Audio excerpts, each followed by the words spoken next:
সুপ্রিয় দর্শক, আসসালামু আলাইকুম। সময়ের সাথে আগামীর পথে ইউটিউব চ্যানেলের পক্ষ থেকে আমি তরিকুল ইসলাম আছি আপনাদের সাথে। দেশ ও দেশের বাইরে থেকে যারা আমার ভিডিও দেখছেন তাদের প্রতি রইল আন্তরিক শুভেচ্ছা ও অভিনন্দন। আজকে আমি আসছি নাটোরের ঐতিহ্যবাহী অঞ্চল সিদ্ধুর গ্রামে। এখানে আমি দেখতে পাচ্ছি কিছু লাগানো হচ্ছে, তো এগুলো কি লাগানো হচ্ছে সব কিছু আপনাদের সামনে তুলে ধরবো এবং জানবো এগুলো কি লাগানো হচ্ছে আর কিভাবে লাগাচ্ছে সবই দেখাবো আপনাদের। এই কাজের শুরুটা হচ্ছে প্রথমে লাইন টেনে নেওয়া, এরপরে আমি দেখাবো এগুলো লাইন বাই লাইন কি করে লাগানো হচ্ছে। এই ভাইগুলোর সঙ্গে কথা বলবো এবং জানবো। চাচা আসসালামু আলাইকুম। ওয়ালাইকুম আসসালাম। ভালো আছেন? হ্যাঁ, চলে ভালো। এখানে কি করছেন এগুলো? ভুট্টা লাগাচ্ছি। তো এইগুলো আপনি যে এই যে ভুট্টা লাগাচ্ছেন এগুলো কতখানি মানে দূরত্ব কতখানি করে দিচ্ছেন? হাতের মাপে আড়াই হাত করে দিচ্ছি, 2 লাইনে।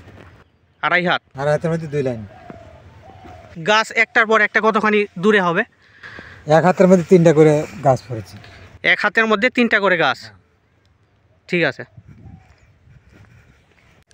দর্শক, এখন আমি কথা বলবো এই ভাইয়ের সাথে। ভাই কি লাগাচ্ছে জানবো আমরা।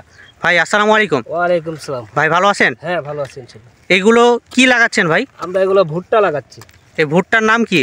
ভুট্টা হলো 91-65 এটা। এই ভুট্টার চাষ ভাই বছরে কয়বার করে যায় এই জমিগুলোতে? একবারই। একবার করেই হবে? হ্যাঁ, একবার হবে। ভাই এই ভুট্টাটা হচ্ছে আপনি কতদিন পরে গাছ দেখতে পাবো আমরা? এটা 1 সপ্তাহ পরে এটার গাছটা মাথা চারা দিয়ে উঠবে, মোটামুটি 1 সপ্তাহ পরে। তারপরে আস্তে আস্তে গাছটা পরিপূর্ণভাবে রূপ নেবে আর কি। আর এখানে ভাই সারটার কেমন কি দিতে হয় একটু সব কিছু বলেন ভাই, এটা ডিটেলস বলেন। হ্যাঁ, এটা লাগানোর আগে একবার সার দিতে হয়, আবার গাছটা বের হওয়ার পরে সেচ দিতে হয়, জমিতে সেচ দিয়ে আবার সার দেওয়া লাগে। আবার যখন এই ভুট্টাটা মোটামুটি ভুট্টা মোচা হবে, ভুট্টা তখন একটা ফল আসবে তার, তখন আবার মোটামুটি আবার সার দেওয়া লাগে। সার দিয়ে সেচ দিয়ে মোটামুটি 3বার সার দেওয়া লাগে এই ভুট্টার জমিতে।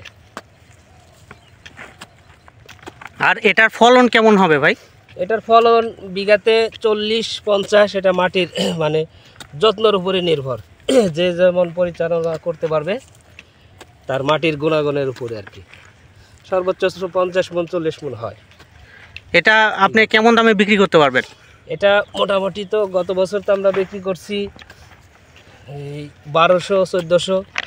এবার কেমন দাম থাকে বলতে পারলাম না, ভুট্টা ওঠার পরে বলা যাবে যে এবার কেমন দাম পাই। মানে এগুলোর দাম সবসময় উঠানামা করে ভাই? হ্যাঁ, ওঠানামা করে, সবসময় একরকম থাকে না। তো আচ্ছা ভাই, আপনার সাথে কথা বলে ভালো লাগলো। তো আবার আমরা যাব আরেকটি ভাইয়ের কাছে, আমরা তার সাথে কথা বলবো এবং জানবো। এগুলো ভুট্টা লাগানোর পরে শুধু ভুট্টা লাগাচ্ছে এগুলো শেষ না, তারপরে আবার এগুলোকে মানে ঠিকভাবে ঢেকে দিতে হয়, বীজ যেন বের হয়ে না যায়। এগুলো আপনি কি করতেছেন? এটা ভুট্টা লাগানো হয়েছে, এইটা রস একটু কম, তো এই জন্যে একটু ইয়া করে দিচ্ছি, টানিয়ে দিচ্ছি। এটা করলে কি হবে? এটা যাতে ওই যে উপরে না পড়ে থাকে, তাড়াতাড়ি গজায়, এই জন্যে। মানে গাছ যেন ভালো করে গজায় এজন্য এটা করছেন? হ্যাঁ হ্যাঁ।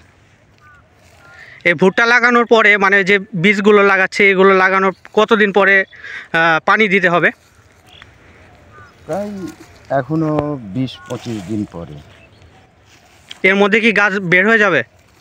হ্যাঁ, যেটা রস আছে ভালো বের হয়ে যাবে। আর যেগুলো রস থাকবে না সেগুলো আবার পানি দিলে বের হবে? হ্যাঁ, ওটা পানি দিতে হয়। দর্শক, আশা করি আপনারা সবাই হয়তো বুঝে গেছেন ভুট্টা লাগানোর কৌশল, ভুট্টা কিভাবে লাগাতে হয় আর এটার খরচ কেমন হবে, এটাতে সার কেমন দিতে হবে, সব কিছু আপনাদের সামনে এই ভিডিওতে তুলে ধরার চেষ্টা করেছি। জানি না কেমন হলো, অবশ্যই আপনারা কমেন্টসে বলবেন। আবার দেখা হবে পরবর্তী ভিডিওতে। ধন্যবাদ।